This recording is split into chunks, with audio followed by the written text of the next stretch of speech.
from, just so I kind of have a sense. So I'm someone from SFX magazine in the UK. Okay, cool. I'm Brian from IM magazine in the UK, news site called MCM Buzz. Sweet. Henry Gilbert from Games Burrito. Cool. Eric Skewed from Nerdreactor from Ottawa, Canada. And I'm Gareth from Skewed Review. Sweet. I'm Lawrence with Fantastic Forum on the All Games Network. Awesome. Well, it's great to meet all of you guys. Good to meet you too. So how do you build on Tolkien? That's a great question. It is a great question. It's a big question. Well, I think that there's a couple of key things. I think that, first of all, the team as a whole is really big fans of the lore, obviously. We've studied the lore, we've looked at the history of the lore, big fans of Lord of the Rings and The Hobbit. So from there, it's really about understanding where the opportunities are for, untold stories and stories that, because our game takes place between The Hobbit and Lord of the Rings, and so there's a lot of holes there for us to look at and take that history and lore and kind of build on it. But then at the same time, we obviously are bringing in, characters that, people that are fans of the lore are familiar with. We've got a number of characters that reference that. And I think that one of the things that's was really exciting for me, pretty much now, was the world story, right? So, from the world story standpoint, we are in this period where Sauron hasn't come back yet, but he's just starting to come back, and so Mordor in particular is kind of a wild frontier. It's not really the Mordor that everybody is familiar with. I think is what popularized by some of the media out there. So it's sort of a new take. It still has its roots in its Mordor. It's a nasty place, but to an extent, I kind of look at it from sort of the American frontier. Imagining what it was like for the settlers to come in and be in this place where the ecosystem has had time to evolve and sort of change, and then to take that as a foundation and then build on it, and sort of within our story start to evolve that landscape and those characters and that ecosystem as the Dark Lord comes back. So it was, honestly, so much fun. From my standpoint, we always looked at our approach to developing the visuals as if it was a historic piece. That level of attention to detail from the visual standpoint, looking at the time period that the lore references, all the way down to the dialogues that are used, the costumes, all the way down to the type of fabrics that are used, the type of leathers that are used, the type of metals that are used, all that stuff. I could go on and on, so I don't know exactly what that. Okay. Let me ask kind of the flip side of that question. When you're talking about Lord of the Rings, you have so much lore you can draw from. It's like, how is it that you decide what it is that you want to actually bring into the game? How do you decide if you want to do Mordor? When you go to Mordor, it's like a lot of different elements of Mordor you can bring in. How do you decide which ones to use and which ones not to use? That's a great question. I think you need to do something about it. We look at it from a number of different sort of disciplines. So, this is not necessarily which, we started with which one was important, but, what is going to offer us the best narrative? And then what is going to offer us the best gameplay opportunities relative to the types of characters and story that we want to tell, relative to the world, relative to the creatures, and then visually, what are opportunities for us to show locations that haven't been seen in very much detail in the past, or again, going back to my earlier comment, haven't been seen quite in the time period. So I can recommend somebody like double check. So yeah, actually, let me just, I'll tell you guys, everything that you hear right now is going to be related to our panels that we have. Except again, it's all under embargo until it's 3 p.m. today. So it's new information that we'll be able to. Yeah, if you guys are lore fans, what I'm about to tell you, very exciting. So, how do we pick and choose? choose? Well, one of the key figures that we decided to focus on is a guy named Kallenbach. So if you guys have seen the trailers, if you're familiar with the game, the Wraith, that's Kallenbach. And so when we talk about, what do we pick and choose? I mean, that character has so much opportunity for exploration. I mean, it's so interesting to me too because there's not a lot of information on him, but he's the guy that forged the rings of power. So there's a really good example.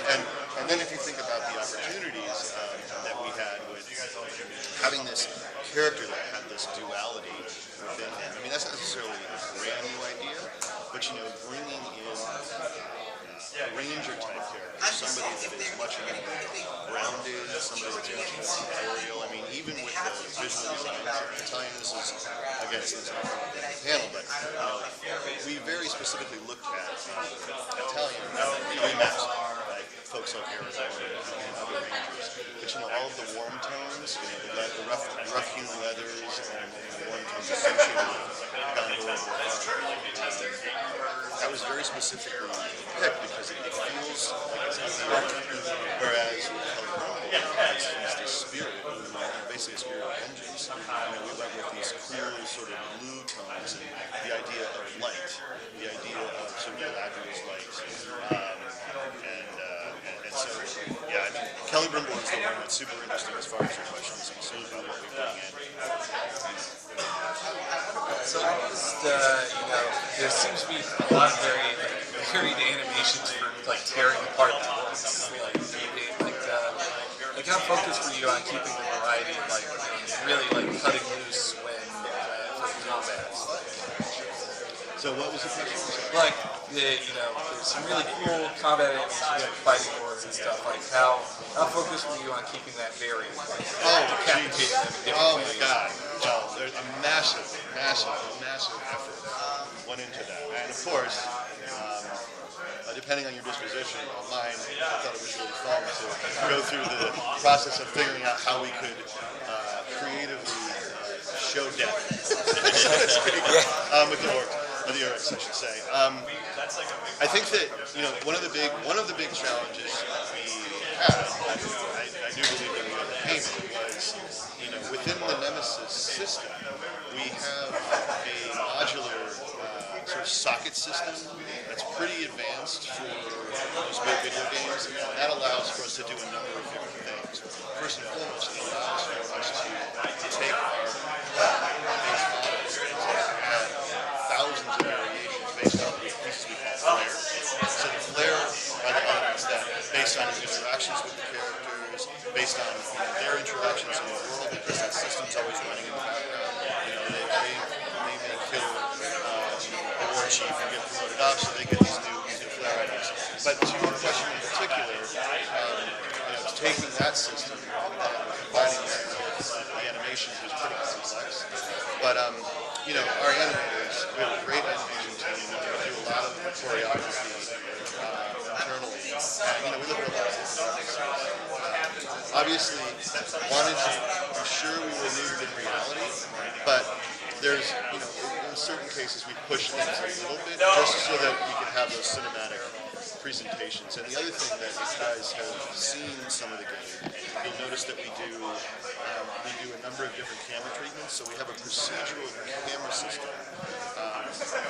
We have a team that works on it. We have our we have our in-game cinematics, and then we have a group that we call realization, which is more of the procedural camera system associated with the Nemesis system. So for some of those big animation moments, those big combat moments, the camera, it's not a disruptive camera, it's a very, very fluid camera, because we want to be really sensitive that we weren't taking you out of the game. Because nobody likes that. Like, oh, here comes a cutscene. But so that's another way. Because to me, it's really exciting to have all these really cool combat moves, but then you add the camera and you add the presentation and how you show that, and it just makes it even more visceral and more immersive. Just for clarification purposes, when you say the procedural camera angles, you're talking about the things like when you and a Nemesis meet on the battlefield for the first time, and you have that little moment where your swords cross. Okay, yeah, that's great stuff. And we have quite a few of those types. We have quite a few categories in which we will present combat moments. Gotcha. But And that happens. Does that happen strictly in combat, or do you have moments like that outside of combat as well? there are. I guess technically that would just be a cutscene. No. Within that system, that system falls. And this isn't quite as sexy, but that system falls into our quest stars, our quest fails. It touches a number of systems. It's pretty sexy. Yeah. How did the Nemesis system come about in the first place? Like, how did you get the idea to sort of implement something like this into the game? Yeah. Well, I think early on when we were developing the game, we really were, and our culture is focused on innovation. Really looking where we can innovate, and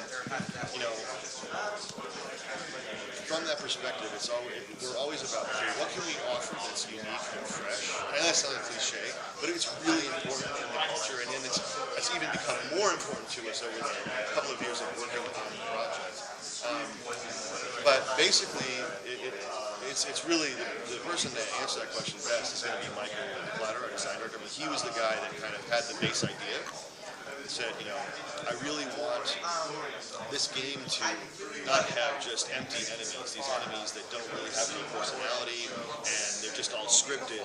Like, how could we make a game where the enemies are, they're dynamic and that they actually are reacting to? Like, that's a new idea. And then, of course, everybody was freaked out because of how hard that was going to be. But, we put a real concerted effort because it was our, what we call our core innovation, or one of our core innovations. We just put a real concerted effort in figuring out, what are all the disciplines? Because there's a lot of disciplines that go into, obviously, selling something like that, and it's new. That's the other thing that's interesting is, like, when you have a new concept and a new idea, it's really hard for people to understand it. If it's not, you can't go, oh, it's like this, or it's like that. And so that's the con of innovative ideas, but the pro is that once you get everybody to understand what it is, it's sort of light bulb goes off. But as far as the core idea, I think that, and Michael should speak more to it because that's really his baby, but I think it was really around how can we innovate. We know that there's really nothing like what we're doing in games as far as enemy presentation, dynamic enemies, and the idea of basically what we call the Earth Society. And then from there, it just sort of grew. It's like, oh, what about this? How do we, we could have, thousands of VO lines. We could have all of this visual variety. Oh, we could have this great facial performance. Oh, we have these personalities, and then we got our mocap, and we're doing all these, like, crazy different types of personalities. And they're not, some of them are exposed to the consumer, and some of them aren't. But, our animation team had a blast doing all of some of them, because, there's some really wild characters here. I was going to say, I'm curious about expanding on what you said, play balance. How do you manage? It's got to be extremely difficult with weaponry, not only for the player, but for the enemies, to either not make him a pushover, but not make him such a badass that you're like, I'm done here. It's got to be really tough to... It absolutely is. Sadly, that's definitely not my arena. That's really, you should ask Michael, the game designer. I mean, I could speak to it, but I feel like when he comes around, you're going to get a much better in-depth explanation. What I can tell you, though, what I can say is, you're right. It is complex, and there's all different ways that people look at structuring teams. But we had a really large, dedicated strike team focused on all things Nemesis system, and they were one of the teams that were under the most scrutiny. And so, as far as figuring out how to deal with all that balance, there's a lot of data collection that's going into the analysis of that to make sure that characters aren't overpowered, or all of those trappings that you have to deal with when you're balancing.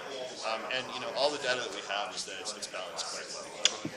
That was actually the question I was going to ask from the art perspective. Because, I mean, I know from your end, it's like you guys have to make sure that this thing pans out. Like, you're basically the first line of defense in regards to the Nemesis system actually being what they say it is, in regards to, like, okay, does that guy look like the last guy I fought when I played through the game or whatnot? Or does he sound like this guy? Like, you know, how do you sleep at night, and then how do you make sure, like, it actually does what it says it's going to do? Sure. Well, you know, we have some really good system designers that are working with, you know, my artists.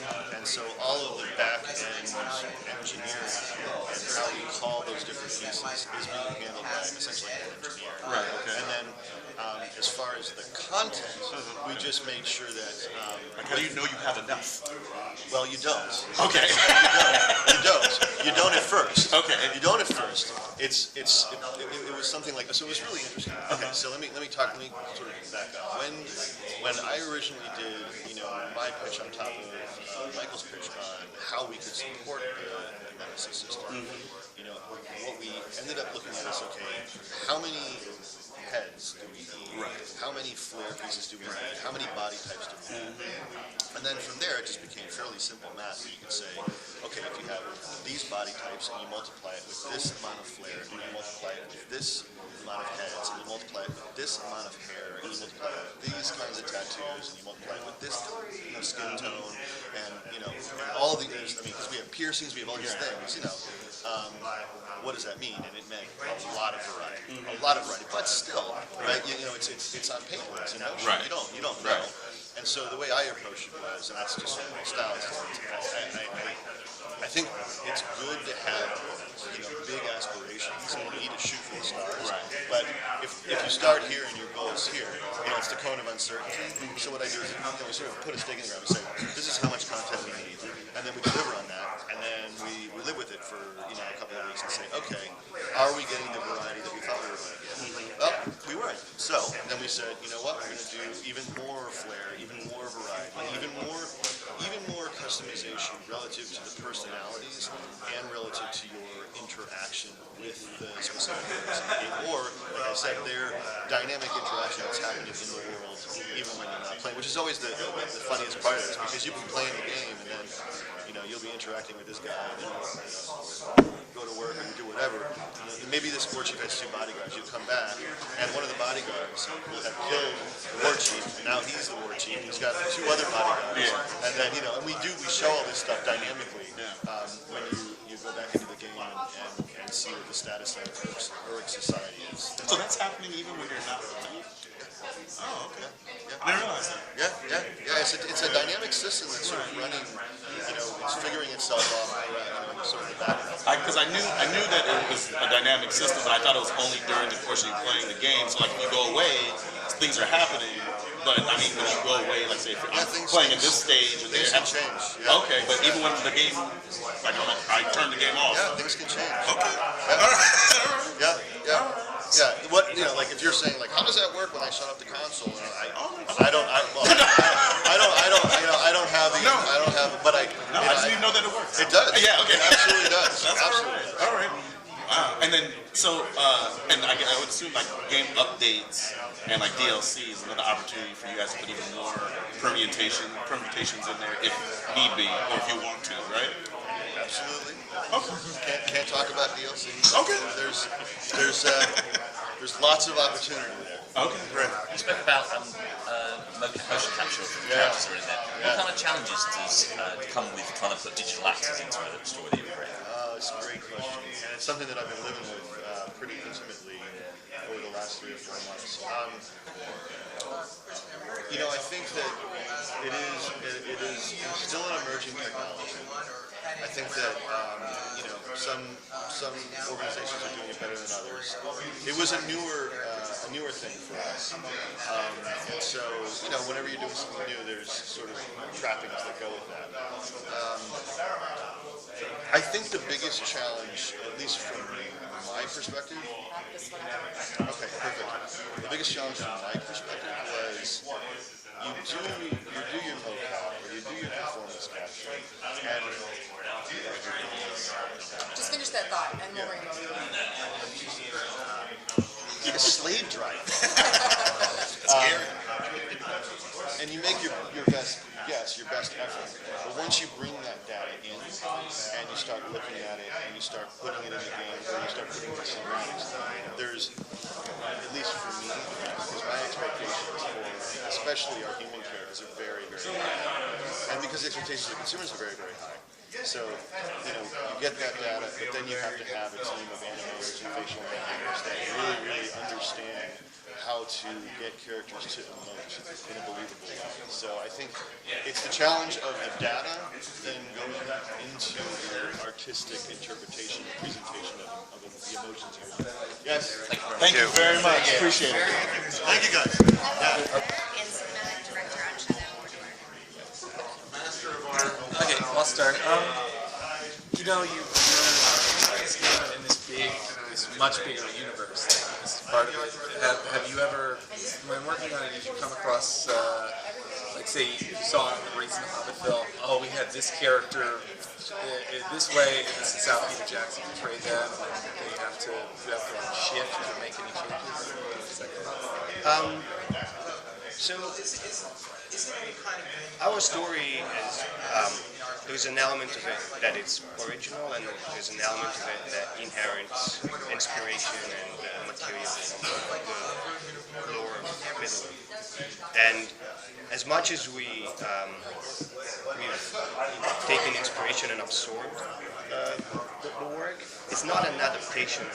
So our process was, I would say, radically different from the process of the filmmakers. Also, we worked from the books, not from the films. The project is not based on the films, it's based on the literature. And we worked with scholars and Middle-earth enterprises to kind of develop and make sure that everything that we were utilizing or taking inspiration from to create something new was 100% within the lore. So, I wasn't as much of a process of adaptation as it was a process of inspiration and then creation that would fit exactly, this wonderful table that was dressed for us. How did you decide on a backstory for Talon? The backstory of a character is fundamentally what makes them tick and what pushes them forward in the story.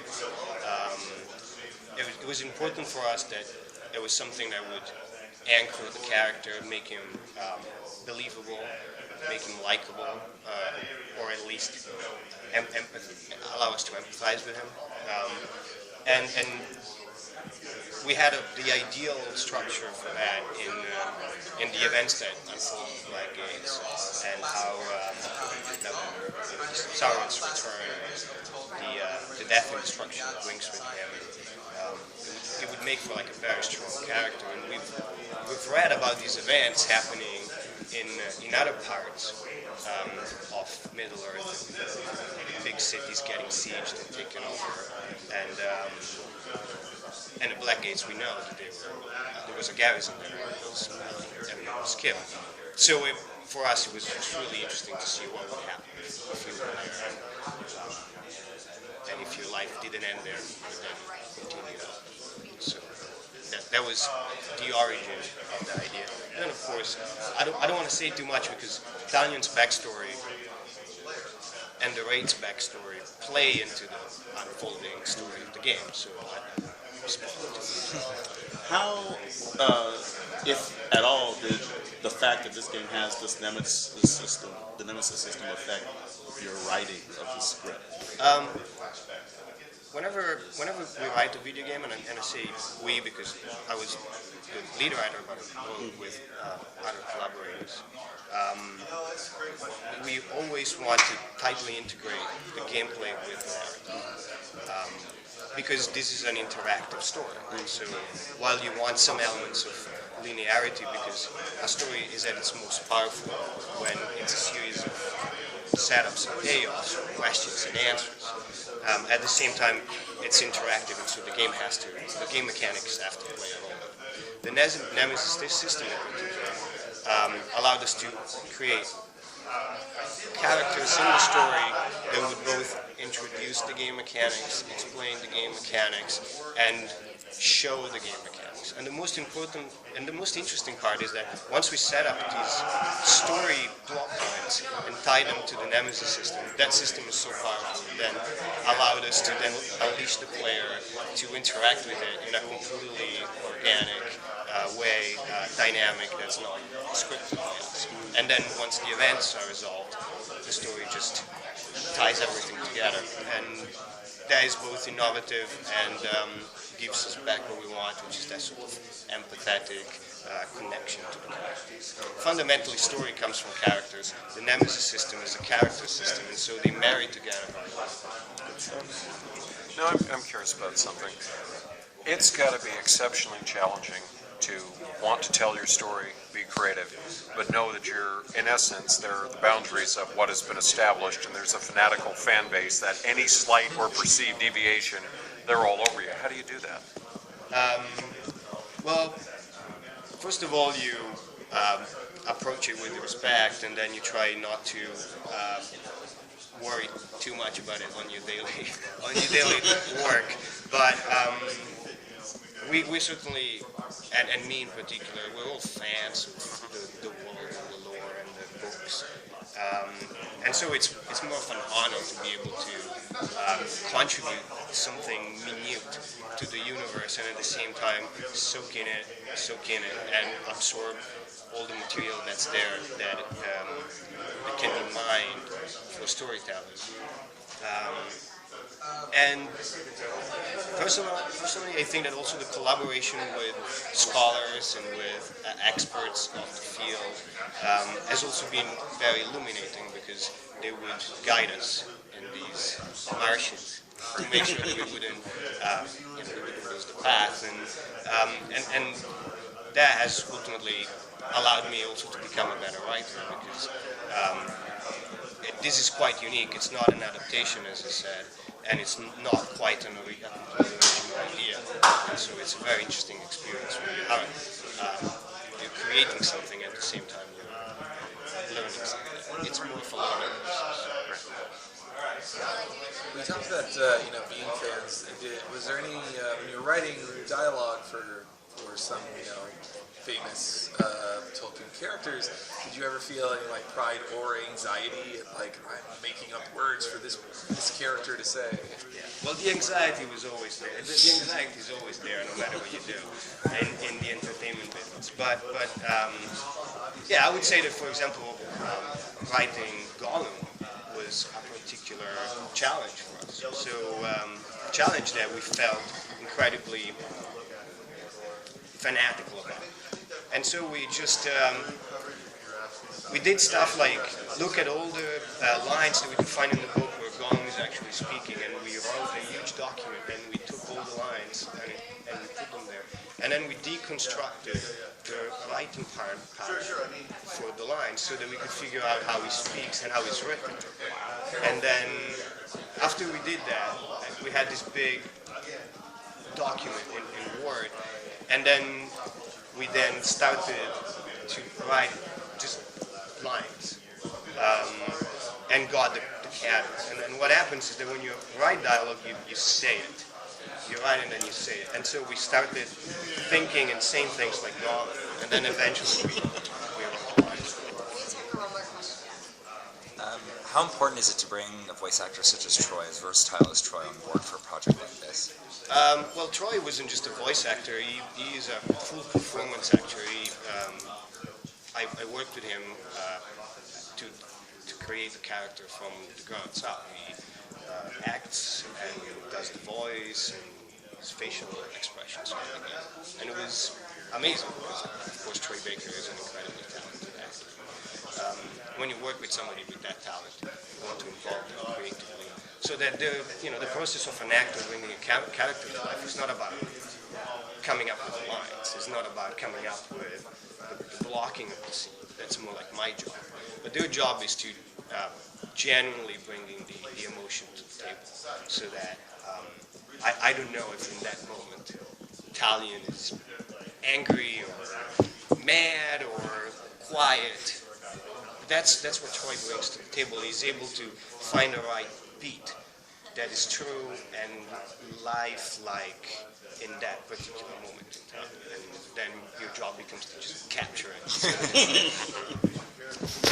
Great. Thank you. Thank you so much. I'll say that. There's probably about 7 minutes. 7 minutes. Cool. I'm gonna speak to that though real quick. You know what's so funny is when people first was getting cast, a lot of people were like, no.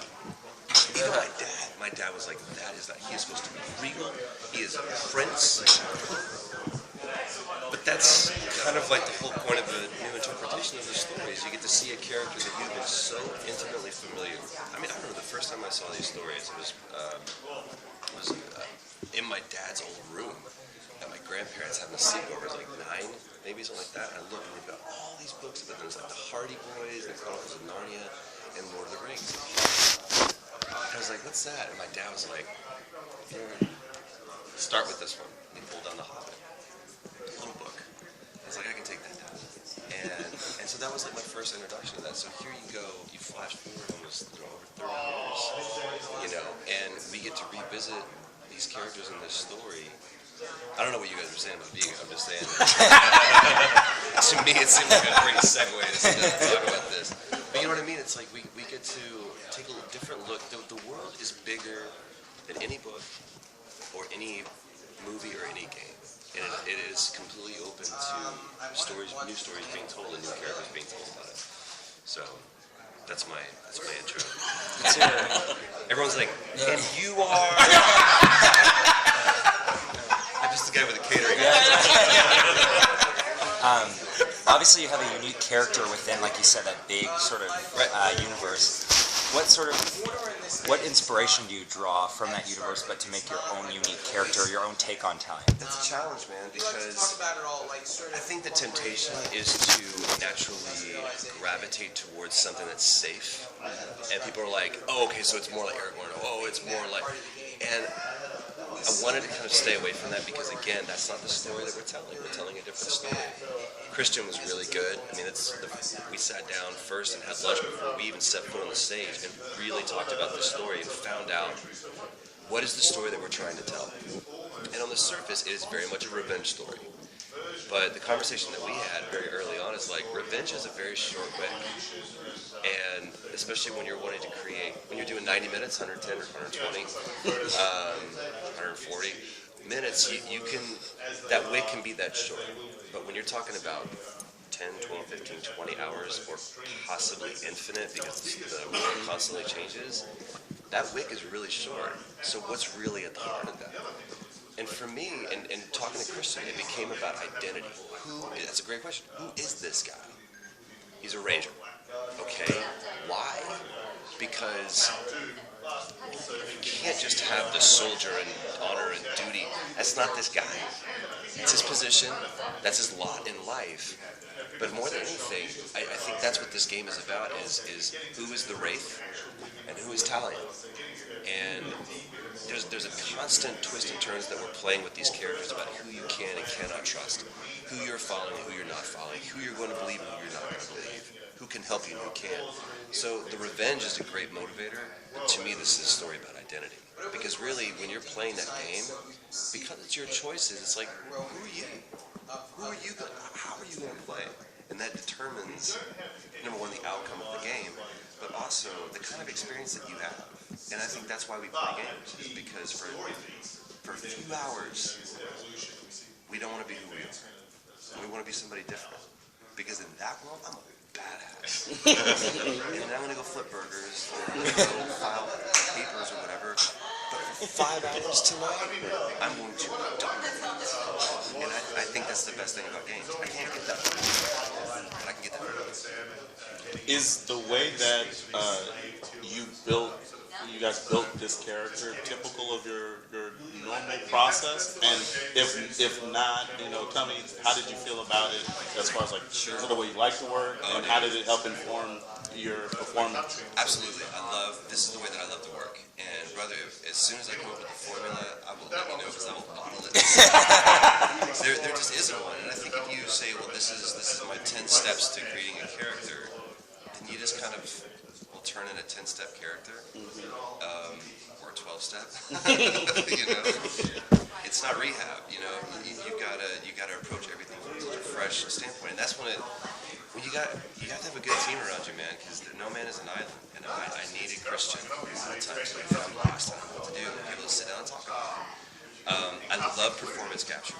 I love the perfect marriage between stage and film, because you get all of the trappings are removed. Because like in stage and in film or in TV, the hair and the makeup, the wardrobe and the sets and everything help to, as you say, inform that character and that performance.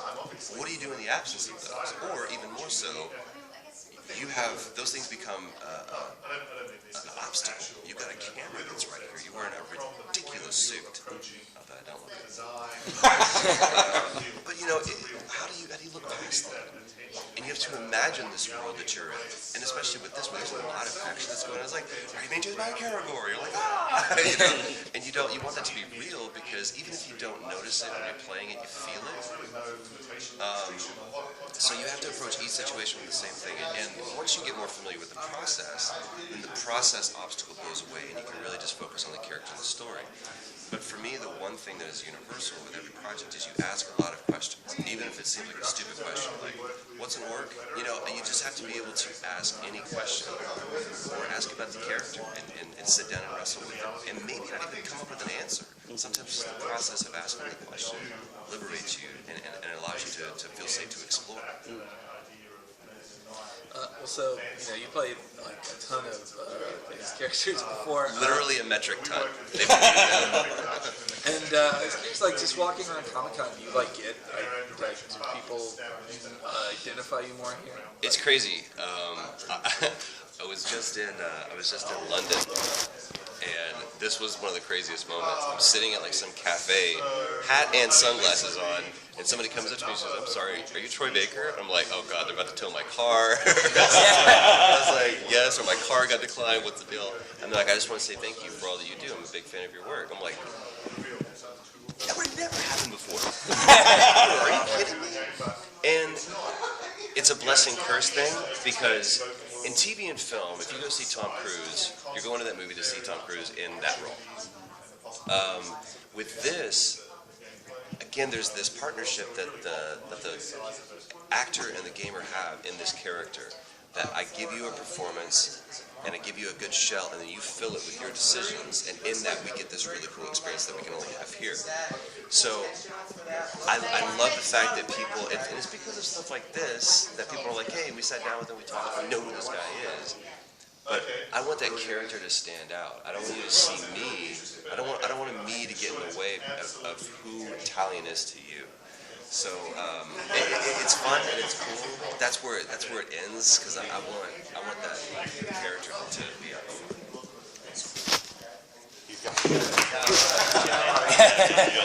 How you doing? Director of design, it's a case of, so you're working on a universe that's created by Weta. So from the point of view of the creative team, Weta by Jackson, Lord of the Rings scenario, the look that they gave. Yep. So how much of what they have previously done dictate the design? Are you talking about the game design? Sorry, how much of the game design when you're doing it is affected by what you have to play with? I think there's two. We worked with them really closely from the inception and from our pre-production. And so basically that's the thing, with Middle-earth, you can really treat it and approach it as if it's a real place. It's not a fantasy world, and that grounding, that anchoring of that attention to detail, which is certainly there in the books as well, was really important. But then it was very much the intention not to make a movie game, but to make the best possible game that we could make as well. So I think after that, pre-production phase, we were very free to pursue our own direction, pursue our own sort of identity, while still being authentic and putting as much of that sort of attention to detail. So it's almost like we followed their philosophy rather than being dictated by the actual specifics of their work. And it's important.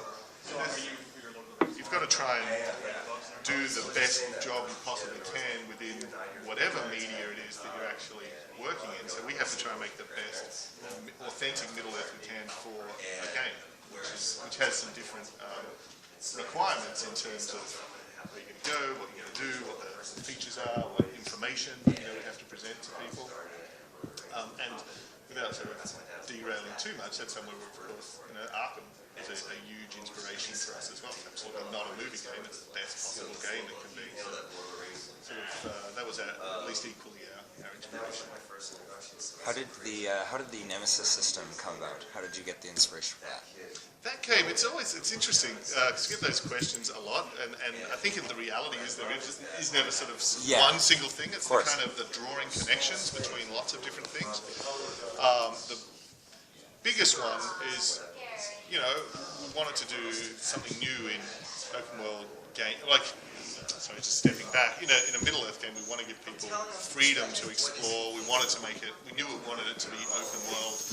We knew we wanted to give people a lot of variety in their opportunities and creating their own stories. And also, one of the areas within action gaming that really seemed to have a lot of potential to push things forward was enemies.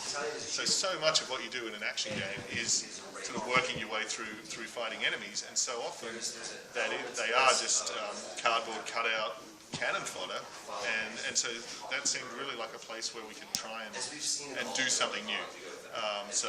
Make all the guys you fight potentially interesting, make them the sort of the genesis of their own stories, and then feeding that into the ability to create your own bosses and villains. And I think the other main inspiration was the idea of the main character as a wraith. So something we see with the Nazgul and the Nine is that idea of death and resurrection. So in between those times when they're defeated, time moves forward.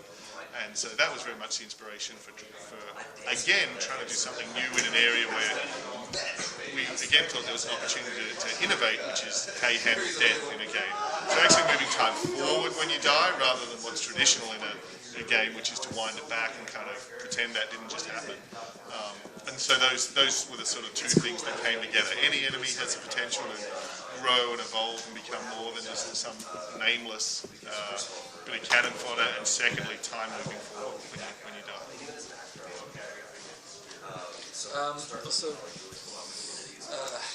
Sorry, I'm trying to get this together. So then, exploring Middle-earth, you're talking about, a lot of it, comes on foot. Did you pull inspiration from, all I think of when I think of, the Lord of the Rings, Jackson films, just running everywhere. Was that part of exploring the world? That's interesting. I don't think, not explicitly. I'd probably think if there was, a moment or an idea in the stories that was, in some ways a genesis for two characters, which are, the Wraith is an elf, and Talion as a ranger was, the idea of Aragorn and Legolas and Gimli as these hunters as well. So a little bit, but not specifically. And then I think, we also do want to give players, as the world opens up more, lots of different means to navigate. So you can use your Wraith powers to quickly navigate through the world as an ability we call Shadow Strike. As you're sort of unlocking more memories and more powers of the Wraith, you can use that to fast travel around. And then there's the mounts as well. So you can, as well as dominating your enemies, you can also dominate the sort of wild beasts. So you can also ride the creatures. Do you think that Monolith games have a particular character about them? Is there something, a thread that runs through all the games that you guys do that's particular to you, that you can say this is a Monolith game? I'm sort of not the best guy to speak to about that, in the sense that I joined Monolith at the start of this game. But of course,